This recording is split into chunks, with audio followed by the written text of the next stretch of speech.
Hello and welcome to Spotlight On, a production of 23 Media Ventures. I'm your host, Lawrence Purrier. Today the spotlight shines on Steven Milne, singer, songwriter, keyboardist, and vocalist in the Aberdeen, Scotland-based band The Little Kicks. The Little Kicks make sophisticated pop music, with 3 of the members providing vocal harmonies, songs with enticing guitar hooks, and the seductive sound of analog synthesizers. The band is still supporting their most recent record, People Need Love, which was released back in September 2022. Look for it or link to it through the show notes. Steven gave us a wealth of insight into the mind and heart of a modern songwriter and performer. Enjoy our conversation.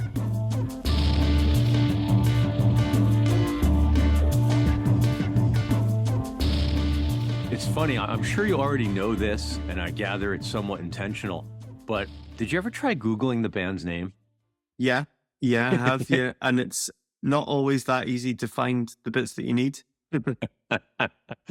Although it does take you down quite a fun rabbit hole, one I haven't been down in a long time.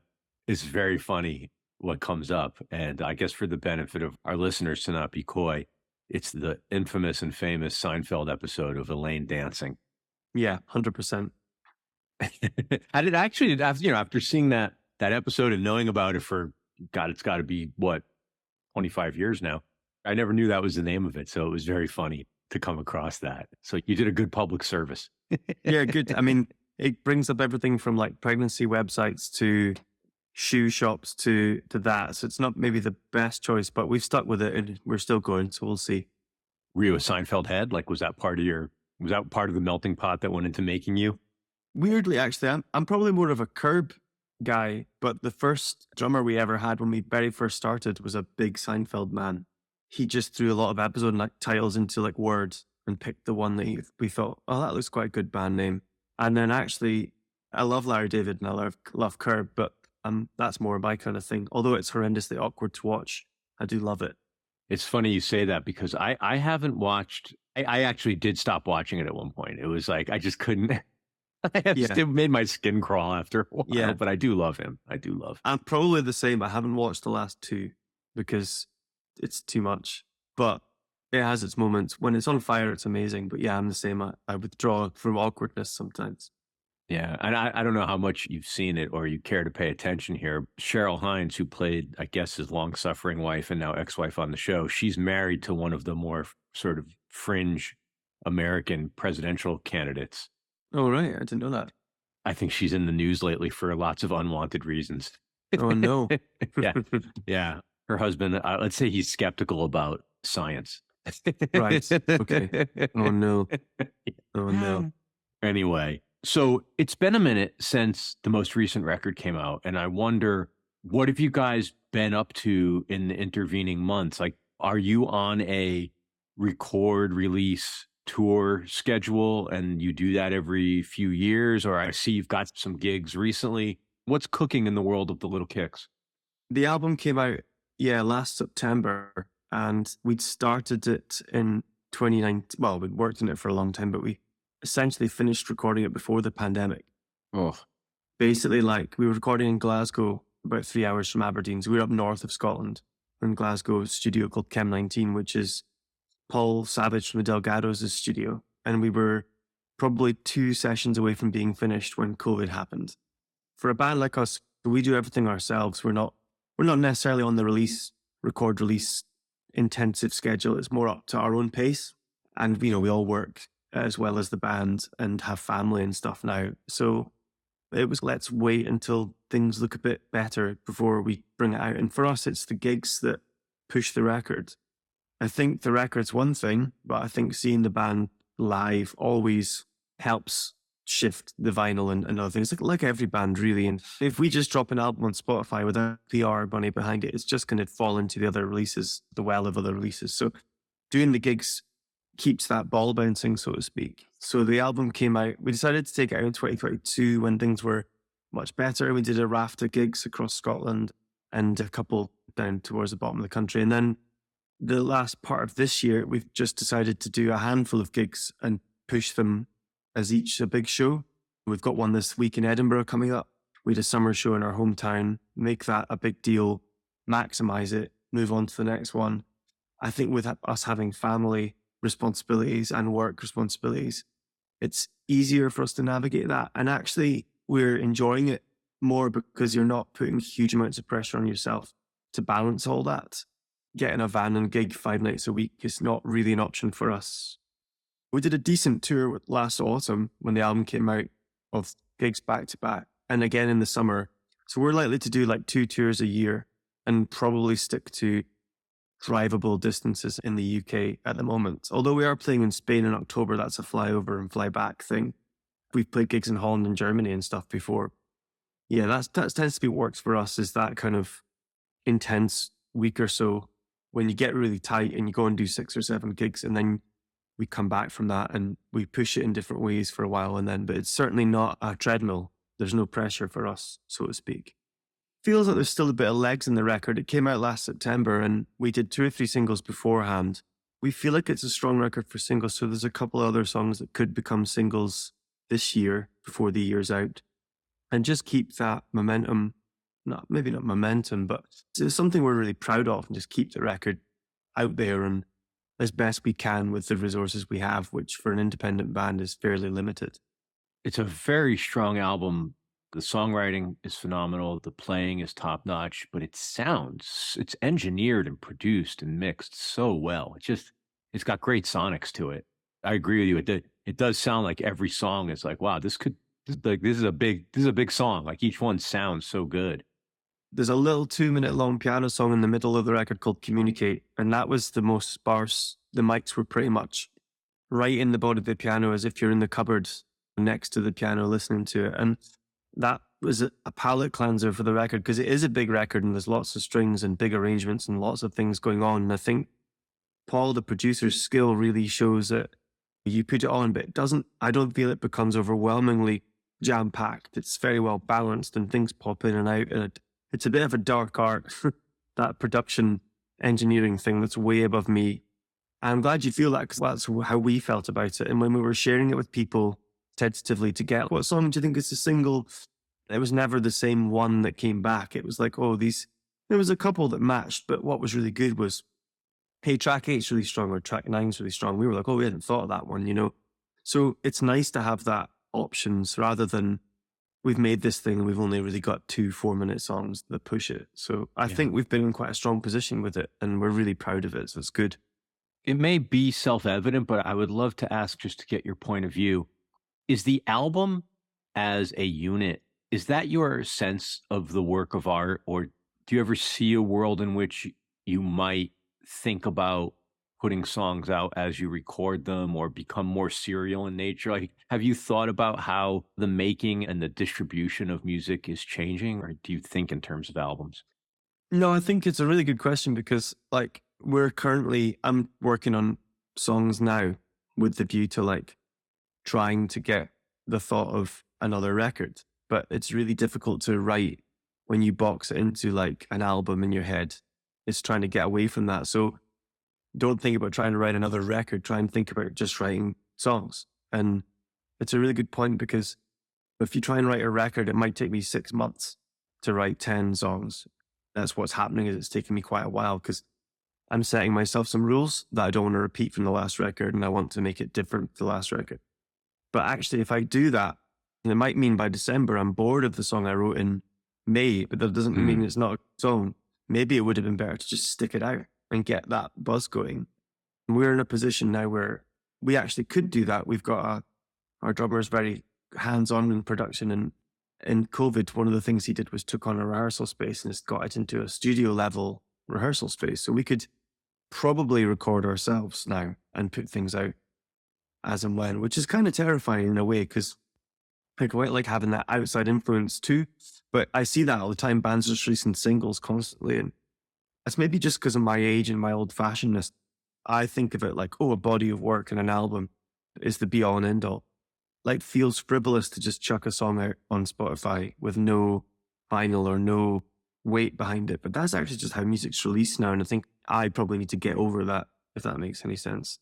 Yeah. The way you're describing it is exactly how things work, and it's me that needs to be dragged into the modern times.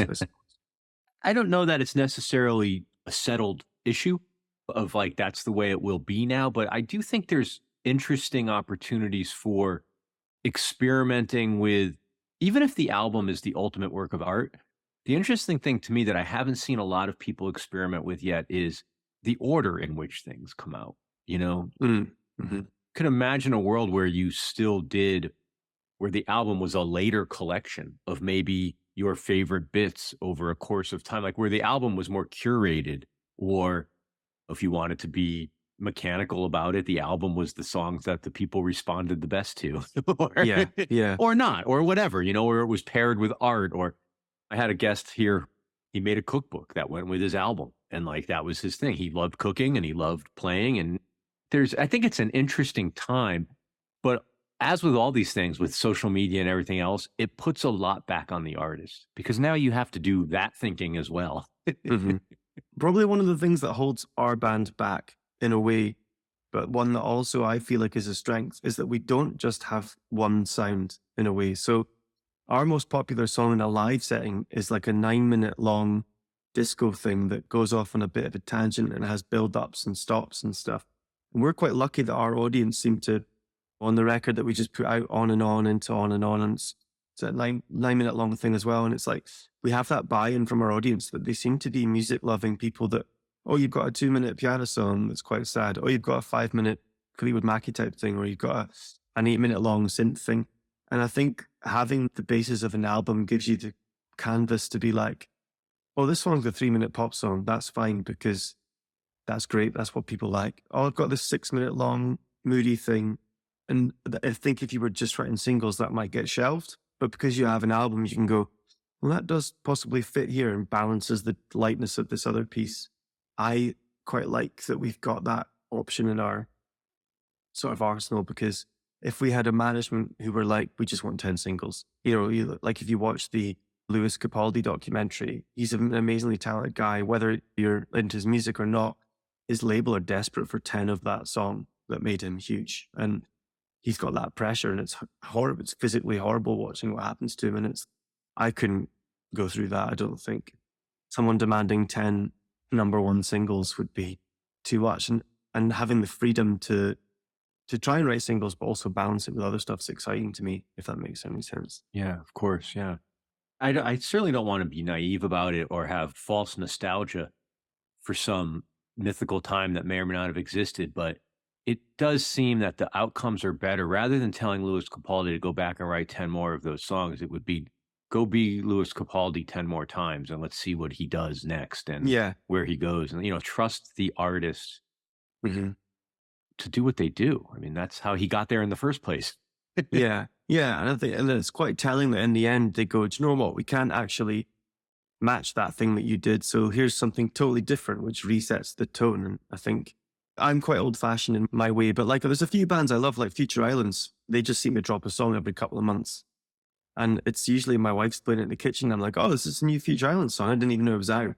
And then that, as you say, might become a record collated together. And I could totally see the model you're talking about.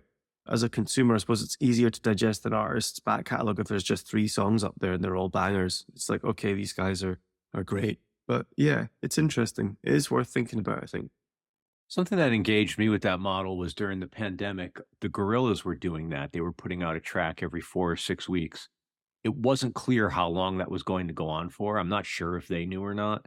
They did couch it in the context of a project, but when it ultimately came out physically, the extended edition had dozens of songs. Like it was actually insane. I don't know how they created that much content, but it was fun to go along for the ride, because especially as a fan, knowing there was going to be another one, it didn't make each one have to be the most important song in the world. It was like, okay, I really like this one. Curious what the next one is. Or, yeah, this one was all right, but there's going to be another one in a month.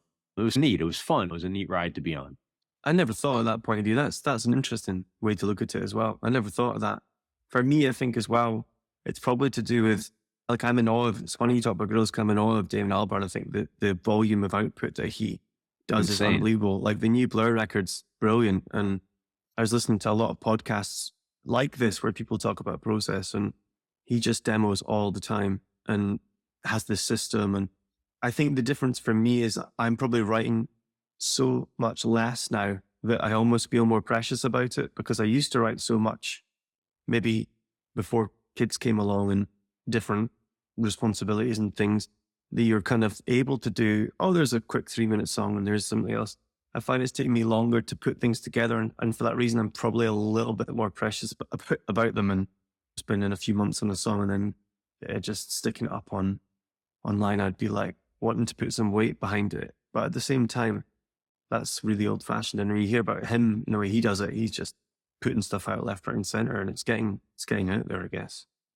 It's really interesting where he's gotten to with his career and sort of the trust with his fans. Like, it's clearly it's well earned after 30 years, and it's the privilege he's got with his and this connection with his audience. Like, but I don't know how he creates that much. I mean, just the physics of it makes no sense to me. It's like he must live 3 lifetimes. It's insane. I know that it comes at a cost because the new record's primarily about a breakup in his life, but he describes on the last thing I listened to, just recording at all times, and he grades it with emojis and this is where I was. And it's just, he says he writes something every day, no matter where he is. Maybe it's a sanity thing as well, if you're touring all the time. Yeah. And it's all good. I've not heard anything that's terrible yet from him. So yeah, it is a very amazing prolificness that he's got. Yeah. And it's not like he's a singer-songwriter with a guitar churning out simple recordings. Like, he's clearly well-versed with technology. He can make his songs sound well produced. It's really, there's clearly effort is what I'm saying. It's not just tossed off. Another artist like that, I don't know if you saw his book, but Jeff Tweedy from Wilco has a book about writing one song every day. Oh, I'm like halfway through it. Isn't it? It's such a fun book, isn't it? His tone is it's so fun. Yeah, halfway is perhaps of being kind. I'm about a quarter of the way through it. And it's not even a big book. That tells you a lot about my dedication to time to do these things. But my friend of it was like, you've got to read this book. And I'd been going on about a couple of his podcasts that I listened to, and the way he talked about his writing is amazing. But it's really fun. And it's like, I can see my friend's underlined sections within it already before he gave it to me. And it's good. It's great. Yeah. I'm sorry to phrase it this way, but I could almost hear his approach as almost an antidote to what you go through in terms of the struggle of making each song so important. Like, of course, the other part of it is he must just lose riffs and licks and fragment. I mean, he's creating constantly on his phone, on pieces of paper. Like, it is amazing. It really is an amazing practice he's developed. And unfortunately, and fortunately, he makes it seem so simple and accessible. Yeah.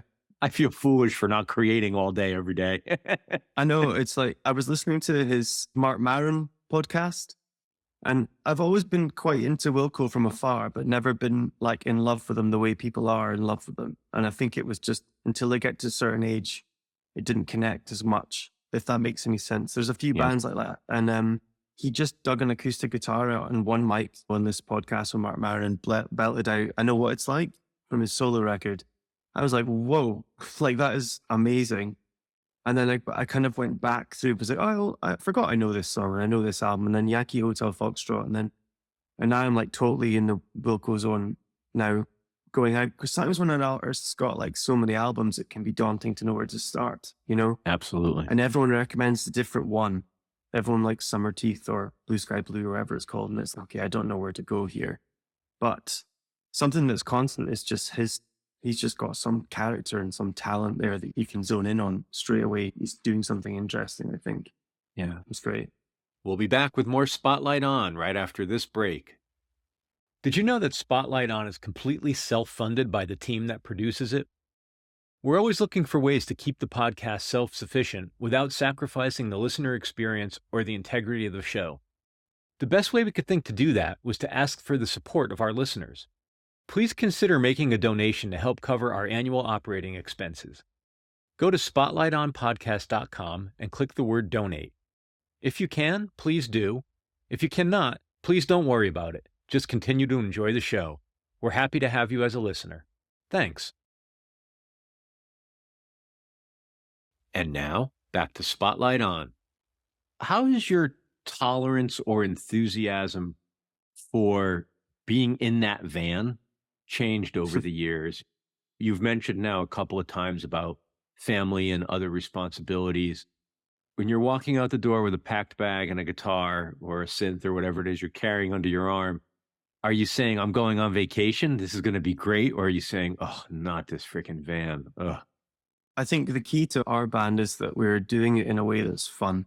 And I think that if you did throw us in a van for 6 months, you would find the thing, I don't think it would fall apart, but I think it would take some of the fun out of it. And I think now that families come along, if anything, we probably appreciate it. Well, I certainly appreciate it more, because when we get in the van to go and do the shows, sometimes you've got no idea how that's going to go.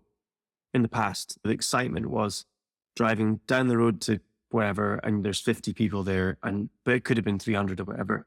And you have a night out and you have a drink. We all like to have a beer or whatever. And that's fine. When we were a bit younger, the party thing was as much fun as the gig. But I do think now everyone is giving up more valuable time, or time that's more limited to do it. So if you're going to do it, the gig's got to be really good. If you're going to miss two nights bath and bed with the kids, or miss a week of, it's not just the gig, it's all the practicing and everything else. If you're going to do that, then the end result has to be really good fun and be worth it. And I think we're in a position where right now it's definitely still fun and it's definitely worth it. But I can see bands, I work as a music venue booker in my day job, and I see bands come in that are knackered. And I remember about 7 years ago seeing a band that I really liked come in and they were just done. And it was like, they're just knackered and physically exhausted. And you can tell that no matter how great it is, they're just not sure they can carry that on or want to be there anymore. And I think our band is still fun. And I think while it's fun, you've got the buy-in from everyone to do it. It's always going to be fun for me because I'm that little bit more invested than everyone else because it's me that's bringing the songs in.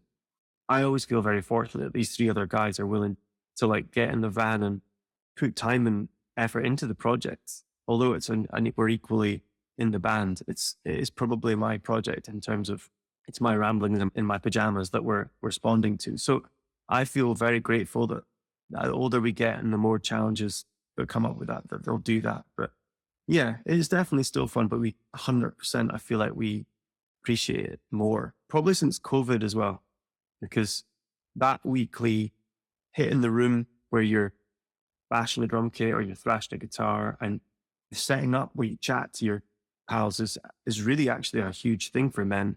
I think not stereotype, but men don't really phone each other up and go, hey, I'm having a really crap week with the kids, drive me insane. Let's go and talk about that for 45 minutes.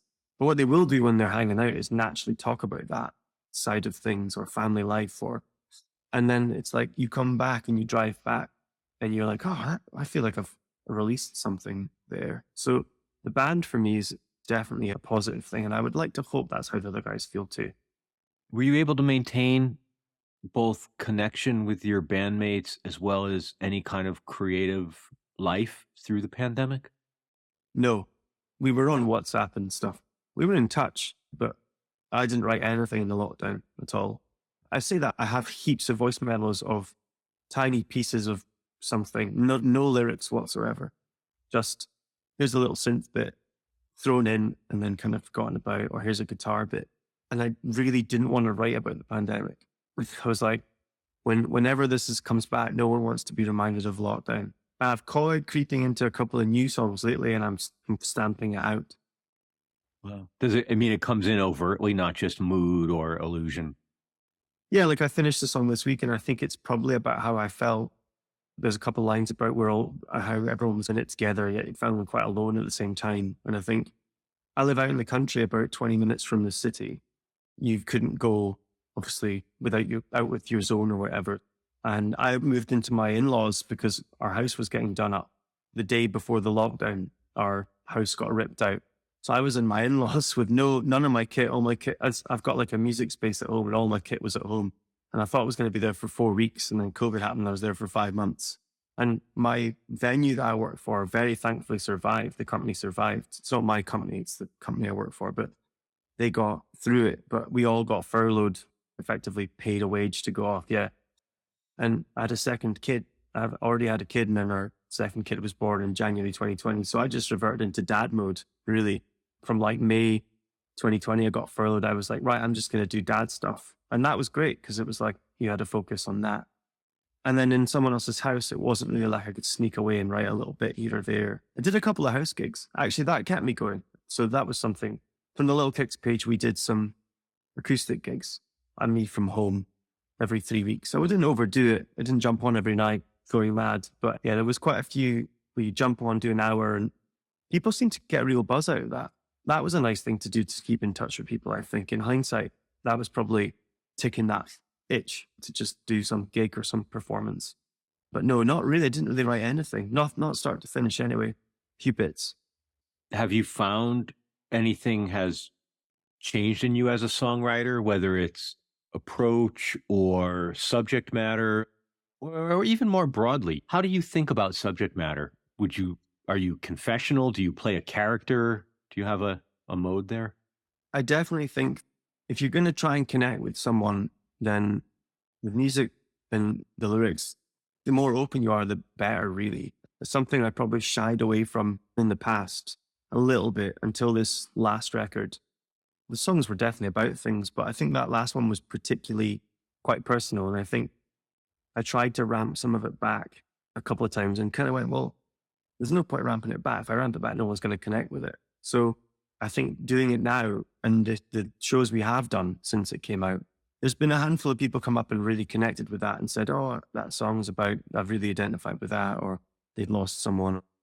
And like, you're thinking, oh, okay, well, maybe I should keep on that thread because that's what's meaning something to someone. And if I just go in and make it really oblique, like I love The National, but I can't write like The National. And every time I try and write oblique strategy type phrases, that it doesn't work for me. I think predominantly I have to write about firsthand experiences.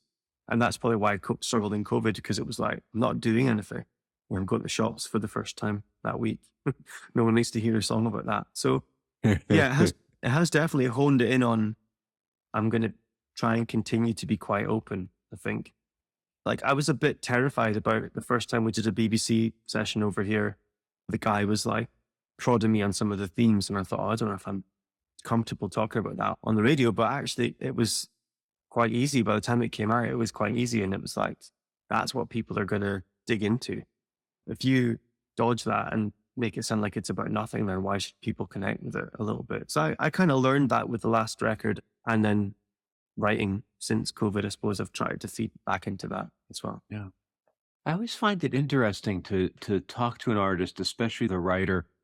I think of the album title, People Need Love. It's a declaration. It's an affirmative statement. It's not a mashup. It's not a cut up. It's not from the Oblique Strategies deck. Yeah. It's a very specific statement. And I wonder, why do you say that? Like, what's important about saying that? I had the title before COVID. We were actually talking in the middle of COVID saying, if we carry on with that title, it makes sense because everyone was feeling pretty low. And that's what kind of held a lot of people together, was love of family or friends or whatever. But I wrote that song. My dad passed about a month after my first child was born. And I was very close with my dad. And my mum died when I was quite young. So suddenly this like, oh God, I'm a father and I don't have any parents to be like, hey, what did you do when this happened?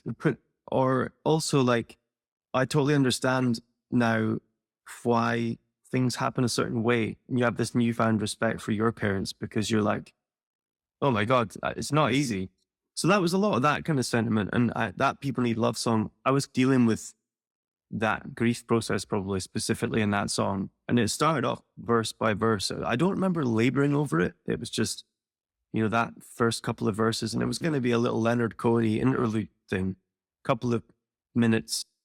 I didn't have the People Need Love bit yet. I just had the bit about I need you to be better than you've ever been, which was kind of me saying to my wife, I need you to prop me up here because I'm not doing so good. And then the second verse is specifically about that grieving process, I think. And I remember I didn't drive. My dad died. I drive now, but I had to get the bus into Aberdeen, from where I stay, and just really wanting to go like home.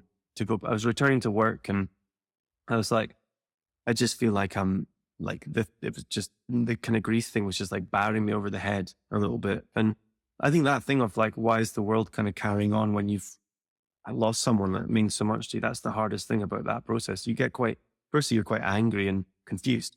And I think I wrote that song in stages, and then I needed it to peak in some way. And I had the kind of chord change lift, and I needed some kind of statement. And the People Need Love thing just came out.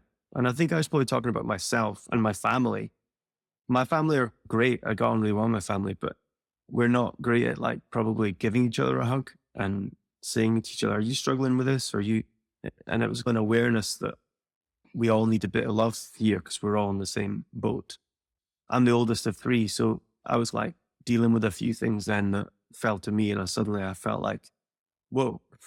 So, that was a whole really weird period, but that song specifically really about that.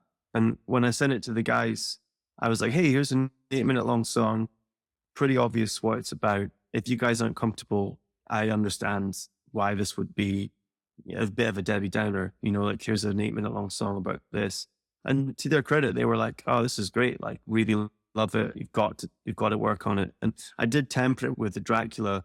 I was like, hey, here's a 3-minute single. Oh, and also an 8-minute long song about my dad. And that's kind of how I do it. I sneak them in that process.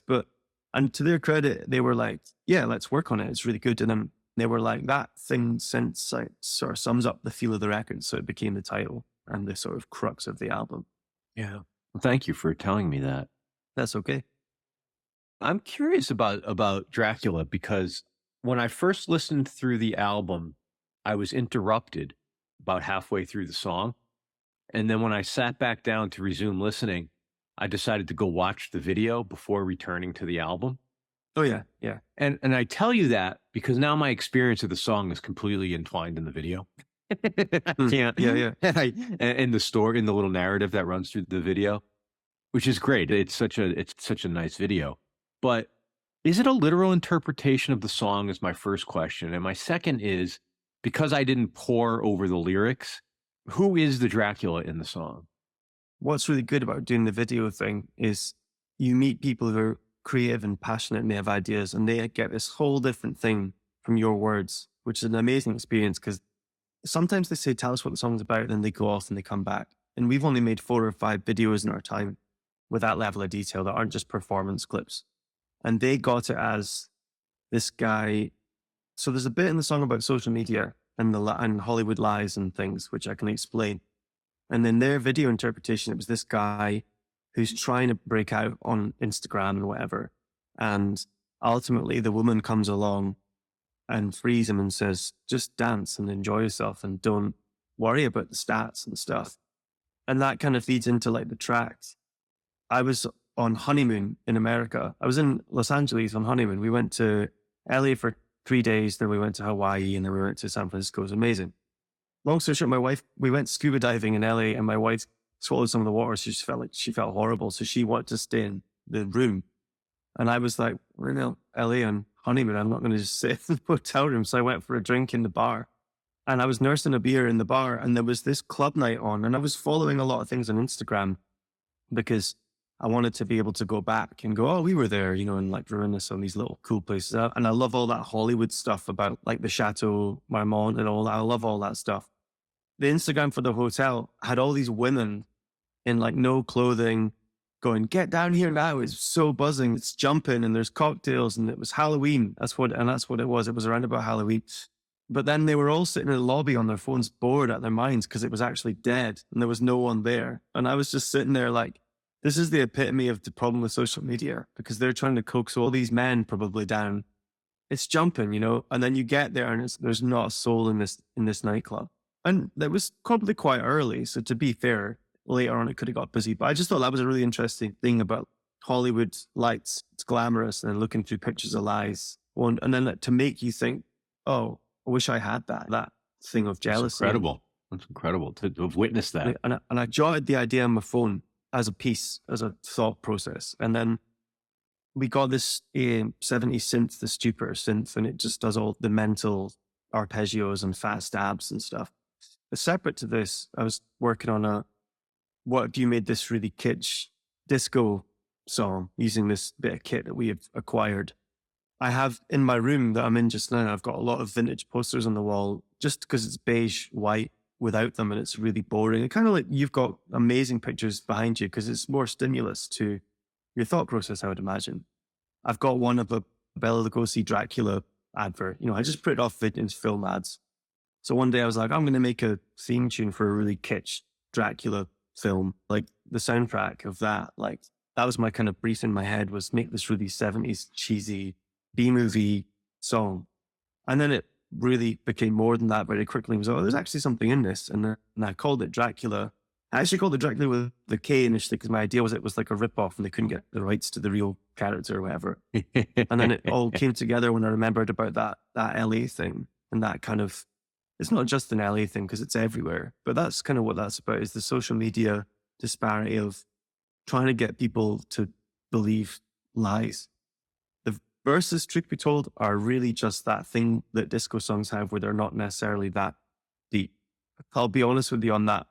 They're like that love and loss relationship type call and response things. The original idea for that was to have a girl that I really liked from Scotland sing the second verse.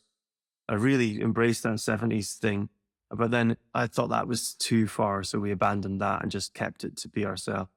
But yeah, that's where that came about. But it is interesting watching the video because they picked up on some of that stuff straight away without me telling them. So it was good. Yeah, that's really neat. Are you a synthesizer head? I get the sense because it's mentioned a lot in some of the copy about the band. And like, are you a gearhead? Are you like, do you accumulate things? We've always had this like Juno synth we've had in our prison since the band started. Some guy didn't know what it was, that kind of thing. I think the days of that are gone, unfortunately. Yeah. Of like, especially the Junos. It's crazy. Yeah. It's old keyboards, eBay, £200. Turns out it's a such and such, that's literally happened to us twice in the last 10 years. But yeah, I'm a keyboard piano player from youth. I got piano and keyboard lessons and then acquired a couple of these synthesizer things. But I couldn't sit and talk to you about waves and square waves and modular stuff or building anything like that. I'm not like James Murphy or something. And my production skills are essentially demo level logic and layering and things like that. And I'm confident mucking about all that stuff, but I do love the hardware playing with the physical instruments. I've got the Jupiter 4 here. That was a purchase because we did a heap of BBC stuff with the 2017 record. And when the PRS came in, I, in the group, was like, hey, there's this site selling a Jupiter 4. I've always wanted one. Jokingly, it was like, if you want to get some songs, we should get one of those. And Scott, who does our finances, was like, well, actually, if you think you're going to get 10 songs out of it, we could buy it because they don't lose any money. And we lied to ourselves and we're like, oh, we'll totally sell it. Like once we're finished with it. But no, we're not selling it. And now that he's built a studio, we've got like Jupiter 4, we've got the Juno I mentioned, we've got 2 MS-10 Korgs, we've got an omnichord. So since Damon Albarn did that clip with the omnichord, my omnichord's now worth £1,000. It was worth 200 quid. Thanks, Damon. Yeah, I was like, thanks, mate. But what I find really good about it is there's extra options. I'm not a very talented guitar player. If you put me in a situation and said solo, I'd be totally lost. I think I'm an adequate rhythm player, but I feel like writing-wise, I would probably now start to write on. If I was writing on guitar, I'd be repeating myself a lot because it's the same chord shapes and tricks that you've learned. Whereas with the synths, it's leave a chord running, go and play piano over it. It can sound totally different. And then I'm lucky that I've got a piano in the house and I've got the synths out here and I could just go between the two and keep working on bits. And yeah, I do love them. Like they give you an arsenal of sounds that you don't get from a guitar or a piano. But I actually tend to find the guys who know all the ins and outs of all that stuff, the songs don't tend to be so good. I think it's quite good to not have the rules, if that makes any sense. I don't know if you feel like that, but yeah, there's something about using the tools incorrectly that sparks a lot of innovation or accidents, happy accidents.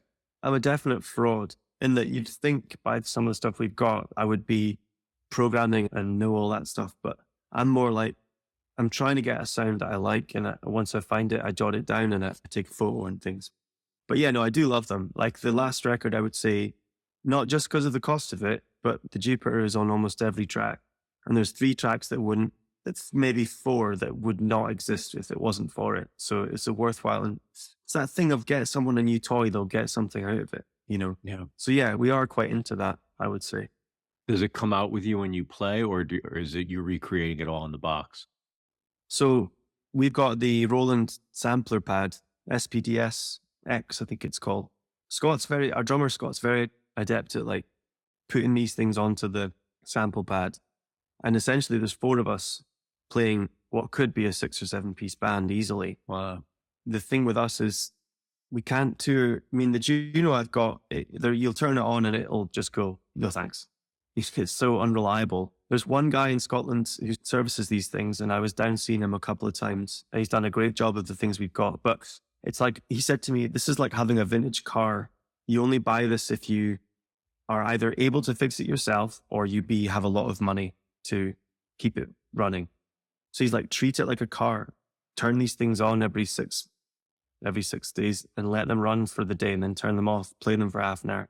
Because if they don't, they'll sit idle and they break. So putting them in a van is not really, even taking the Jupiter back from Glasgow when I got it serviced, I was like, I'm concerned that when I take it out of the back of my car, wrapped in blankets and cases and everything, it's not going to do the same sound again. It took me a while to get my head around the sample pad thing and not thinking it was cheating. But actually, it's like the only thing that goes on that sample pad is the 70s synths that we can't play live, strings that we can't play live, and a little bit of percussion that lifts choruses and stuff. There's no vocals on it. There's no guitars on it. I've seen bands have vocals on it and guitars on it. That's the pop thing now. It's like the mic's away over the other side of the room in their hand, a meter away, and the vocal's still coming out. There's none of that. But it allows us to play the album as best as we can with the 4 of us that we've got. And we don't put everything on it to make some room. It doesn't need to sound exactly the same as the record, but it allows us to present it in a way that's close enough to it. But yeah, I don't really plan to take them live. If we suddenly got very big, or I would love to have an extra keyboard player to do some of that stuff live and take some stuff. But generally I play piano, it's Nord, play keys, bits, and guitar player, Andrew Adams on bass, and he plays bass synth. And then Scott operates the sample pad, the kit, and then the 3 of us, myself, Adam, and Andrew, sing. And that's the live element taken care of. But A lot of sound for 4 people to put out. yeah, I think there's a lot. I think there's enough going on that it's busy, and I think it's a good show. And it'd be great to have that luxury of one other person playing some synths, but then you have to get a different van. You got to find the right guy or girl, and you got to just get that kind of extra rehearsal done. And it's one other person to consult for availability when you've got an option of a gig. And so, yeah, we've got it down to the 4 of us, and that seems to work as our little team. We've got a sound engineer who comes with us, but yeah. But no, they are amazing things to have. We feel very lucky to have them, and but you not play live. They don't like hot rooms or cold rooms, and most of the venues are sweaty. They want the Goldilocks room, has to be just right. Yeah, it's not good. It's not a good idea. When we were first speaking, you told me 2 things that I think, after sitting with them for a little while, I've managed to confuse myself. You are working a little bit more and doing some live work to extend the legs of the current album. Yeah. But you've also started the writing and the demoing for a new project. So I guess my question, I needed to say it out loud to make sure I understood. And my question is, what's next? Like, what are you thinking beyond this current slate of gigs? Do you start recording soon, or are you like way, way early? How does that work? When will we hear some new music? There was 2 tracks didn't make the cut for the last record that we recorded start to finish that are perfectly fine. They just for long lengths of the album physically. We're talking about putting them out pretty soon. But in terms of new stuff, the room that we've built in Aberdeen, where we live, is probably at a point where we could record in it, and we'd like to start experimenting with that pretty soon. I would like to try and have enough songs to bring into the band, certainly by the autumn. I mean, I've got probably 6 that I could sit and play them in some shape or form just now. I'm the kind of person that if I send them 2 and I get a good reaction, it'll spur me on to delve more. I sent them 2 a few months ago in the WhatsApp group we have, and they got missed. And so no one replied because there was so much chatter in it. And I had it in my head, they hate these tracks. And I thought they were pretty good, but no one's replied. And then like 2 weeks later, someone said, I like that stuff you put in. And the other 2 were like, I didn't even see that. So they went back and they were like into it. So that was a good sign that we've talked about it already. Like I was talking about, obviously some of the stuff I mentioned earlier was a bit downbeat in terms of the content of the lyrics.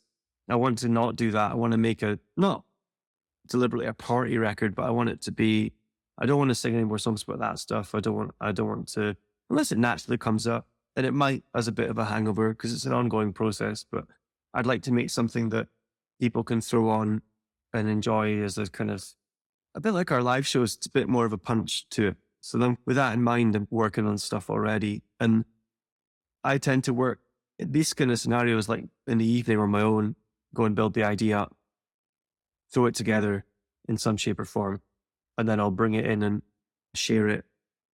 And the guys we then work on it together, go away, work on it together, and that'll happen for a while.